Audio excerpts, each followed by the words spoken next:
Hello दोस्तों। आज मैं मुंशी प्रेमचंद की एक और बहुत ही अच्छी कहानी आप लोगों के लिए लेकर आई हूँ, जिसका नाम है ब्रह्मा का स्वांग। बहुत ही अच्छी शिक्षाप्रद कहानी है, इसे पूरा एंड तक जरूर सुनना। कहानी आपको अच्छी लगे तो प्लीज़ इसे एक लाइक और हमारे चैनल को सब्सक्राइब जरूर कर लेना, जिससे कि ऐसी ही सुंदर सुंदर और मनोहर कहानियाँ आप लोगों को मिलती रहें। चलिए बढ़ते हैं कहानी की तरफ। मैं वास्तव में बहुत ही अभागिन हूँ, नहीं तो क्या मुझे नित्य ऐसे ऐसे घृणित दृश्य देखने को मिलते। शौक की बात यह है कि वे मुझे केवल देखने को ही नहीं मिलते, बल्कि दुर्भाग्य ने उन्हें मेरे जीवन का मुख्य भाग बना दिया है। मैं उस सुपात्र ब्राह्मण की कन्या हूँ, जिसकी व्यवस्था बड़े बड़े गहन धार्मिक विषयों पर सर्वमान्य समझी जाती है। मुझे याद नहीं घर पर कभी बिना स्नान और देवोपासना किए बिना पानी की एक बूंद भी मुंह में डाली हो। मुझे एक बार कठिन ज्वर में स्नान आदि के बिना दवा पीनी पड़ी थी, और उसका मुझे महीनों खेद रहा था। हमारे घर में धोबी कदम नहीं रखने पाता, चमारिन दालान में भी नहीं बैठ सकती थी। किंतु यहाँ आकर मैं मानो भ्रष्ट लोक में पहुँच गई हूँ। मेरे स्वामी बड़े दयालु, बड़े चरित्रवान और बड़े सुयोग्य पुरुष हैं। उनके ये सद्गुण देखकर मेरे पिताजी उन पर मुग्ध हो गए थे। लेकिन वे क्या जानते थे कि यहाँ लोग अघोर पंथ के अनुयायी हैं। संध्या और उपासना तो दूर रही, कोई नियमित रूप से स्नान भी नहीं करता था। बैठक में नित्य मुसलमान क्रिस्तान सब आया जाया करते हैं, और स्वामी जी वहीं बैठे बैठे पानी दूध चाय वगैरह सब पी लेते हैं। इतना ही नहीं, वो वहीं बैठे बैठे मिठाइयाँ भी खा लेते हैं। अभी कल की बात है, मैंने उन्हें लेमोनेड पीते देखा था। साइस जो चमार है बेरोक टोक घर में चला आता है। सुनती हूँ वे अपने मुसलमान दोस्तों के घर दावतें खाने भी जाते हैं। ये भ्रष्टाचार मुझसे नहीं देखा जाता। मेरा चित्त घृणा से व्याप्त हो जाता है। जब वे मुस्कुराते हुए मेरे समीप आते हैं और हाथ पकड़कर अपने समीप बैठा लेते हैं, तो मेरा जी चाहता है कि धरती फट जाए और मैं उसमें समा जाऊँ। हाँ हिंदू जाति, तूने हम स्त्रियों को पुरुषों की दासी बनना ही क्या हमारे जीवन का परम कर्तव्य बना दिया है। हमारे विचारों का, हमारे सिद्धांतों का, यहाँ तक कि हमारे धर्म का भी कुछ मूल्य नहीं रहा। अब मुझे धैर्य नहीं। आज मैं इस अवस्था का अंत कर देना चाहती हूँ। मैं इस आसुरों के भ्रष्ट जाल से निकल जाऊँगी। मैंने अपने पिता की शरण में जाने का निश्चय कर लिया है। आज यहाँ सह भोजन हो रहा है, मेरे पति उसमें सम्मिलित ही नहीं, वरन उसके मुख्य प्रेषकों में से हैं। इन्हीं की उद्वेग तथा प्रेरणा में ये विधर्मीय अत्याचार हो रहा है। समस्त जातियों के लोग एक साथ बैठकर भोजन कर रहे हैं। सुनती हूँ मुसलमान भी एक ही पंक्ति में बैठे हुए हैं। आकाश क्यों नहीं गिर पड़ता? क्या भगवान धर्म की रक्षा करने के लिए अवतार न लेंगे?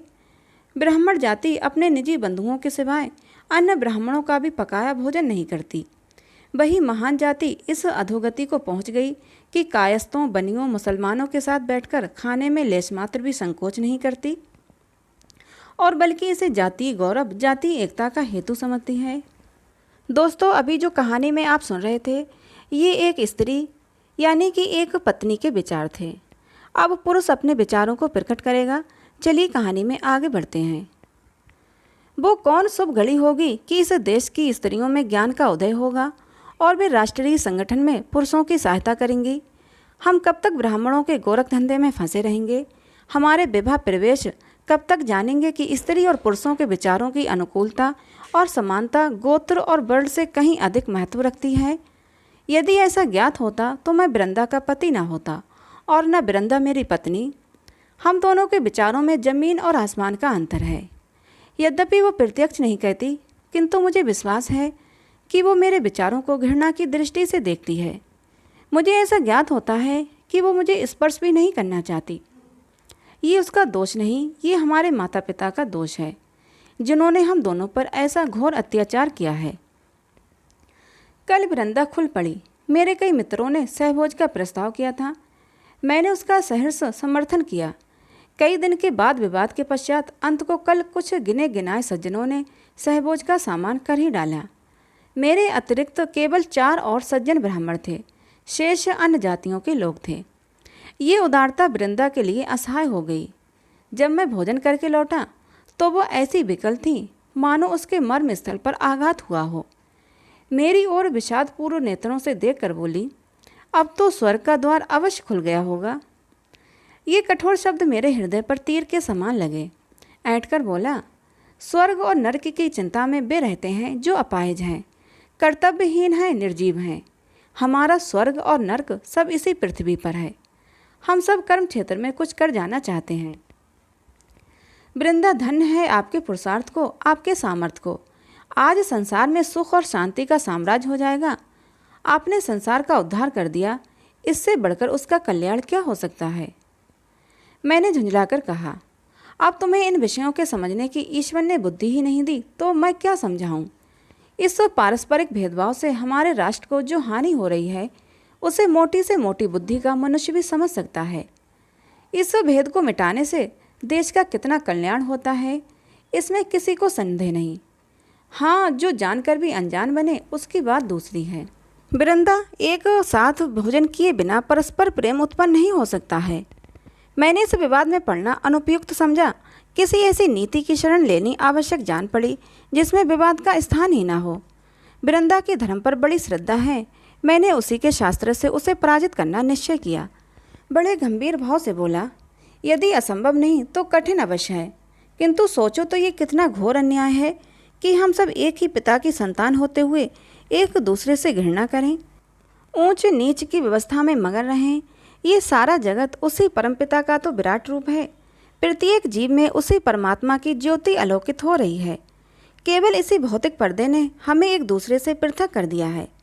यथार्थ में हम सब एक हैं। जिस प्रकार सूर्य का प्रकाश अलग अलग घरों में जाकर भिन्न नहीं हो जाता, उसी प्रकार ईश्वर की महान आत्मा पृथक पृथक जीवों में प्रविष्ट होकर भिन्न नहीं रहती। मेरी इस ज्ञान वर्षा ने वृंदा के शुष्क हृदय को तृप्त कर दिया। वो तन्मय होकर मेरी बात सुनती रही। जब मैं चुप हुआ तो उसने मुझे भक्ति भाव से देखा और रोने लगी। कहानी में आगे स्त्री के विचार। स्वामी के ज्ञानोपदेश ने मुझे सजग कर दिया। मैं अंधेरे कुएं में पड़ी थी। इस उपदेश ने मुझे उठाकर पर्वत के ज्योतिमय शिखर पर बैठा दिया। मैंने अपनी कुलीनता से, झूठे अभिमान से, अपने वर्ण की पवित्रता के गर्भ में कितनी आत्माओं का निरादर किया।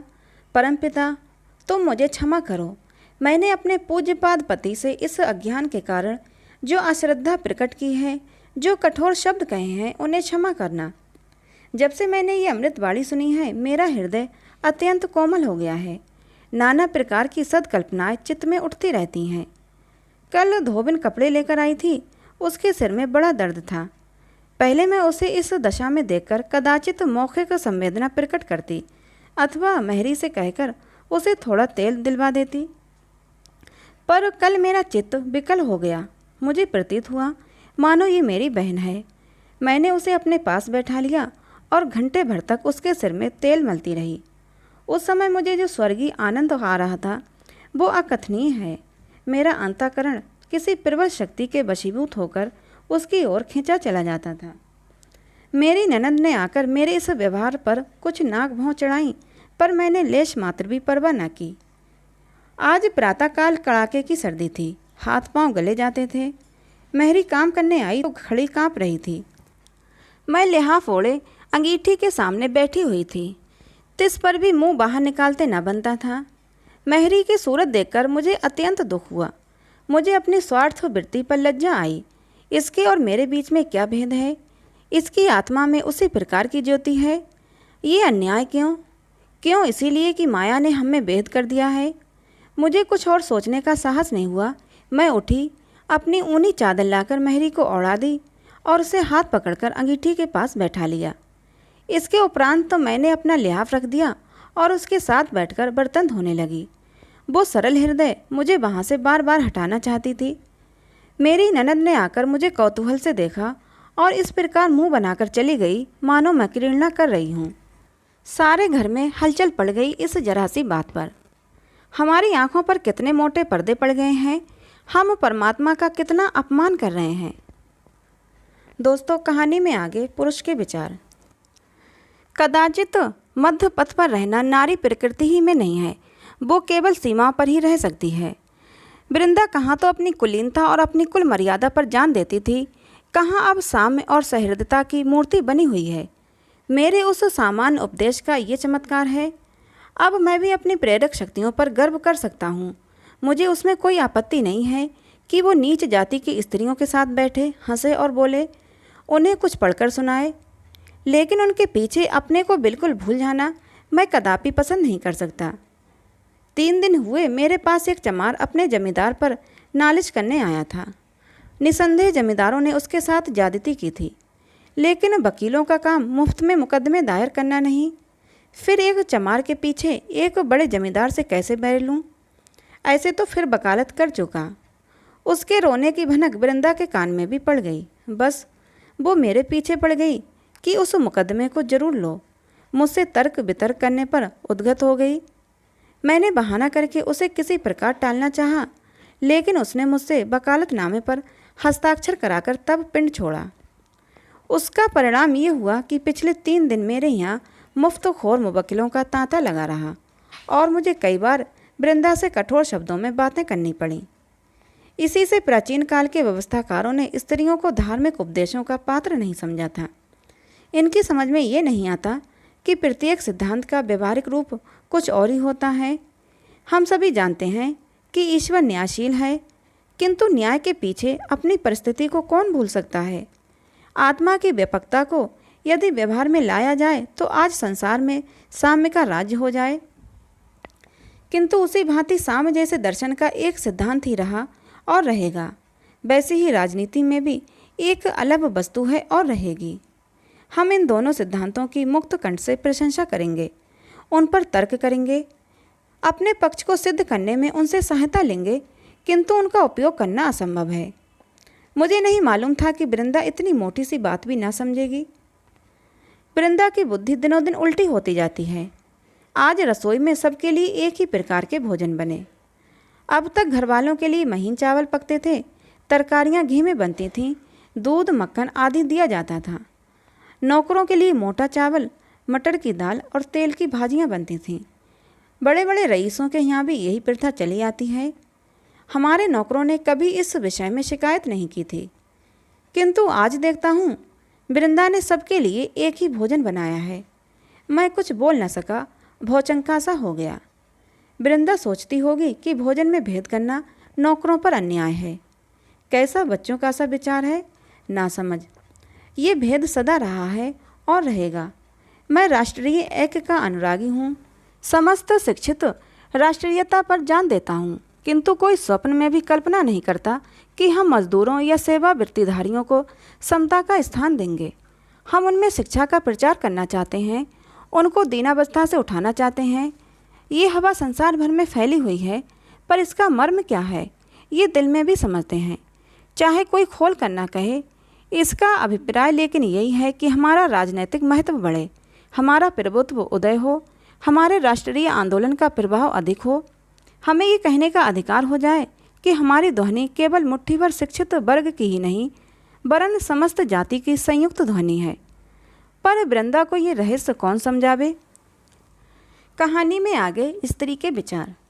कल मेरे पति महाशय खुल पड़े, इसीलिए मेरा चित्त खिन्न है।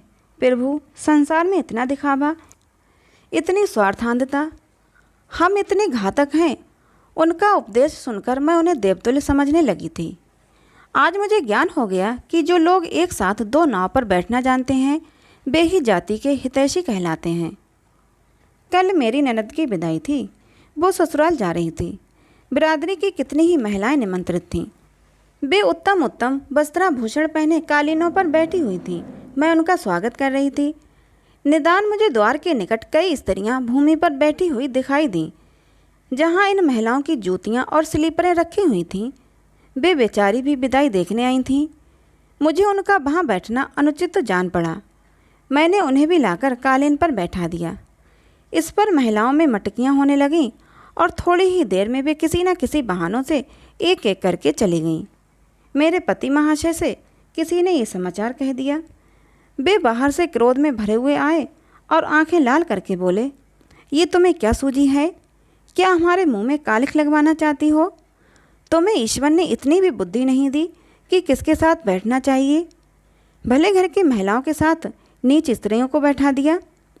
वे अपने मन में क्या कहती होंगी? तुमने मुझे मुंह दिखाने के लायक नहीं रखा। छी छी। मैंने सरल भाव से कहा, इसमें महिलाओं का तो क्या अपमान हुआ? आत्मा तो सबकी एक ही है। आभूषणों से आत्मा तो ऊंची नहीं हो जाती। पति महाशय ने ओंठ चबाकर कहा, चुप भी रहो, बेसुरा राग लाप रही हो। बस वही मुर्गी की एक टांग, आत्मा एक है, परमात्मा एक है। ना कुछ जानो ना बूझो, सारे शहर में नक्कू बना दिया, उस पर और बोलने को मरती हो। उन महिलाओं की आत्मा को कितना दुख हुआ, कुछ इस पर भी ध्यान दिया? मैं विस्मित होकर उनका मुंह ताकने लगी। आज प्रातःकाल उठी तो मैंने एक विचित्र दृश्य देखा। रात को मेहमानों की झूठी पत्तल, सकोरे, दोने आदि बाहर मैदान में फेंक दिए गए थे। 50 मनुष्य उन पत्तलों पर गिरे हुए उन्हें चाट रहे थे। हाय मनुष्य, ये वही मनुष्य थे जो परमात्मा के निज स्वरूप हैं। कितने ही कुत्ते भी उन पत्तलों पर झपट रहे थे, पर वे कंगले कुत्तों को मार मार कर भगा देते थे। उनकी दशा कुत्तों से भी गई बीती थी। ये कौतुक देखकर मुझे रोमांच होने लगा। मेरी आंखों से अश्रुधारा बहने लगी। भगवान, ये भी हमारे भाई बहन हैं, हमारी आत्माएं हैं, उनकी ऐसी सोचनीय दीन दशा। मैंने तत्क्षण मेहरी को भेजकर उन मनुष्यों को बुलाया और जितनी पूरी मिठाइयाँ मेहमानों के लिए रखी हुई थीं सब पत्तलों में रखकर उन्हें दे दी। मेहरी थरथर काँप रही थी। बोली, सरकार सुनेंगे तो मेरे सिर का बाल भी ना छोड़ेंगे। लेकिन मैंने उसे ढांढस दिया, तब उसकी जान में जान आई। अभी ये बेचारे कंगले मिठाइयाँ खा ही रहे थे कि पति महाशय मुंह लाल किए हुए आए और अत्यंत कठोर स्वर में बोले, तुमने भंग तो नहीं खा ली है? जब देखो एक ना एक उपद्रव खड़ा कर देती हो। मेरी तो समझ में नहीं आता कि तुम्हें क्या हो गया है। ये मिठाइयाँ दोमड़ों के लिए नहीं बनाई गई थीं। इनमें घी, शक्कर, मैदा लगा हुआ था, जो आजकल मोतियों के मोल बिक रहा है। हलवाइयों को दूध के धोए रुपये मजदूरी के दिए गए थे। तुमने उठाकर सब दोमड़ों को खिला दी। अब मेहमानों को क्या खिलाया जाएगा? तुमने मेरी इज्जत बिगाड़ने का प्रण कर लिया है क्या? मैंने गंभीर भाव से कहा, आप व्यर्थ इतने क्रुद्ध होते हैं। आपकी जितनी मिठाइयाँ खिला दी हैं वो मैं मंगवा दूंगी। मुझसे ये नहीं देखा जाता कि कोई आदमी तो मिठाइयाँ खाए और कोई पत्तलें चाटे। दोमड़े भी तो मनुष्य हैं, उनके जीभ में भी तो उसी। स्वामी ने बात काट कर कहा, रहने भी दो। मेरी तुम्हारी आत्मा, बस तुम्हारी रक्षा से आत्मा की रक्षा होगी। यदि ईश्वर की इच्छा होती कि प्राणी मात्र को समान सुख प्राप्त हो तो उसे सबको एक दशा में रखने से किसने रोका था? वो ऊंच नीच का भेद होने ही क्यों देता? जब उसकी आज्ञा के बिना एक पत्ता भी नहीं हिल सकता तो इतनी महान सामाजिक व्यवस्था उसकी आज्ञा के बिना क्यों कर भंग हो सकती है? जब वो स्वयं सर्वव्यापी है तो वो अपने को ही ऐसे ऐसे घृणोत्पादक अवस्थाओं में क्यों रखता है? जब तुम इन प्रश्नों का कोई उत्तर नहीं दे सकती हो तो उचित है कि संसार की वर्तमान रीतियों के अनुसार चलो। इन्हें बेसिर पैर की बातों से हंसी और निंदा के सिवाय और कुछ लाभ नहीं। मेरी चित्त की क्या दशा हुई वर्णन नहीं कर सकती। मैं अबाक रह गई। हाय स्वार्थ, हाय मायांधकार, हम ब्रह्मा का भी स्वांग बनाते हैं। उसी क्षण से पति श्रद्धा और पति भक्ति का भाव मेरे हृदय से लुप्त हो गया। ये घर मुझे अब कारागार लगता है, किंतु मैं निराश नहीं हूँ। मुझे विश्वास है कि जल्दी या देर ब्रह्मा ज्योति यहाँ अवश्य चमकेगी और वो इस अंधकार को नष्ट कर देगी। तो दोस्तों, ये कहानी थी मुंशी प्रेमचंद की ब्रह्मा का स्वांग। ये कहानी आपको कैसी लगी? इस कहानी से आपको क्या शिक्षा मिली? प्लीज़ कमेंट बॉक्स में ज़रूर बताना। कहानी अच्छी लगी हो तो प्लीज़ इसे एक लाइक ज़रूर कर देना। ऐसी ही और कहानियों के लिए हमारे चैनल को सब्सक्राइब ज़रूर कर लेना। मिलते हैं अगली किसी नई कहानी के साथ।